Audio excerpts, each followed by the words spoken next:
a source. There's a source on the loose. There is a source that is trying to tank Brian Burns' trade value for the Panthers. As if the Panthers haven't suffered enough, someone is out there trying to diabolically hurt him even worse.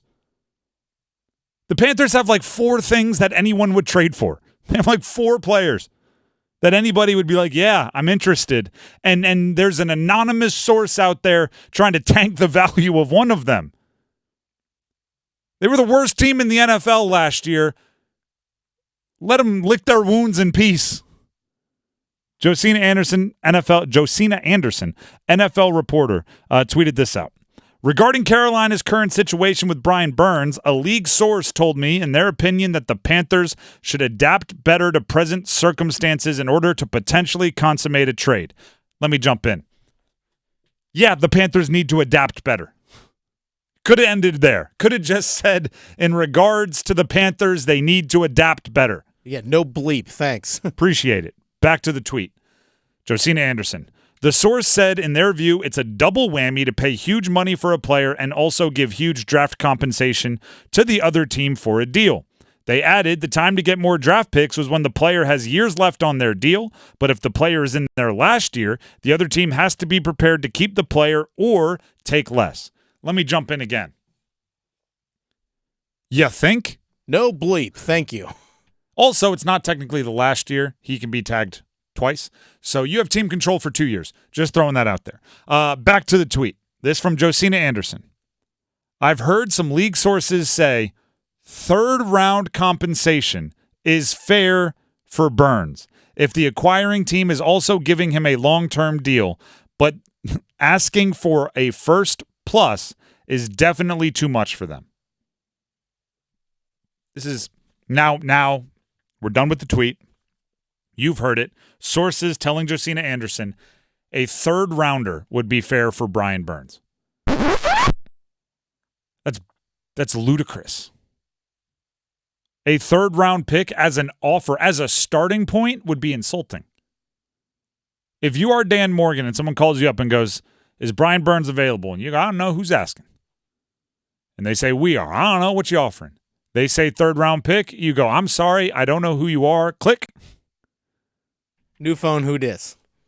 Montez Sweat got a 2nd rounder mid-season as a trade, got a new contract a few days later. The exact situation that the source described to Josina Anderson. You got to trade for him, then you got to sign him to a long-term deal. Yeah, Montez Sweat got a 2nd rounder, and he's not as good as Brian Burns.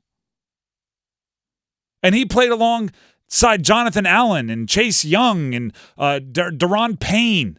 He played alongside a group of defensive linemen that might take pressure off of him, and he still wasn't as good as Brian Burns.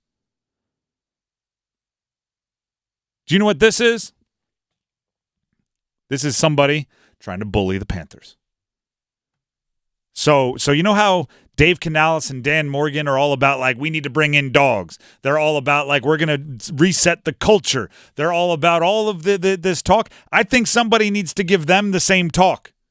Dan Morgan, I need you to be a dog right now.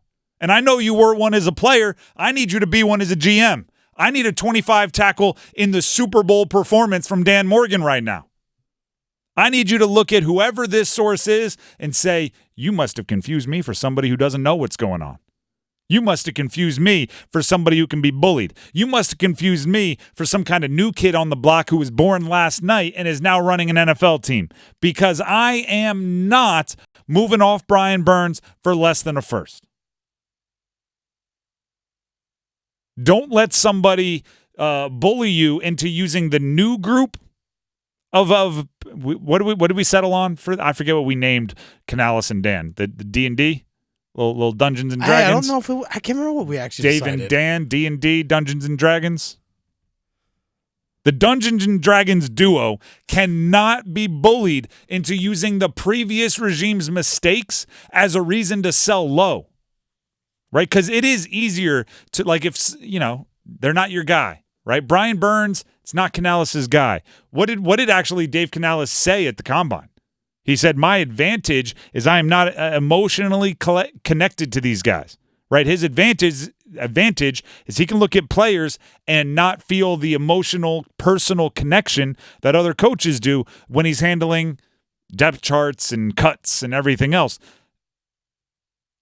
I don't care if you have a connection to Brian Burns or not. Do not make it easier to move on from him for that reason, right? Because if you sell Brian Burns cheap, let's say Dan Morgan and Dave Canales sell him for less than what we think he should, guess what they can do? Our hands were tied. The former group turned down 2 first-round picks and a third-round pick. That was the perfect time to maximize value. We weren't in positions of power to accept that deal, so we were forced into accepting this lesser deal. Because another source, another team explained to us that they're going to have to trade for him and then give him a big deal, and because of that, they're only going to give this. Our hands were tied. Do not fall for that. The Panthers' new group can't use flushing bad mistakes from the previous group as a way to get less in return. I understand it won't hurt as much to bail out for cheap of someone else's mistake, but you have to get the most value you possibly can if you trade Brian Burns, for the exact reason of what I said earlier. You only have a few things that people are going to want. You have to start with what do we have that other teams want and build your value from there.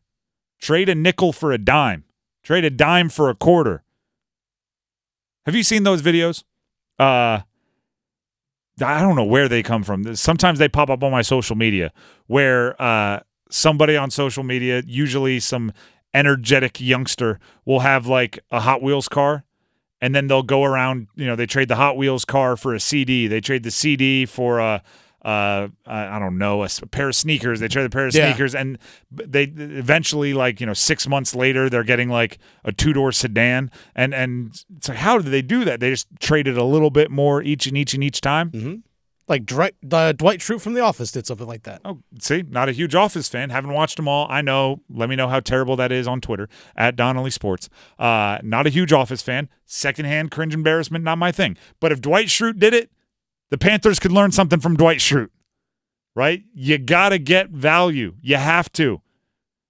You set yourself back on however much you have, whatever you start with. You could start with a Hot Wheels car. You could start with $1. You could start with one edge rusher that anybody cares about.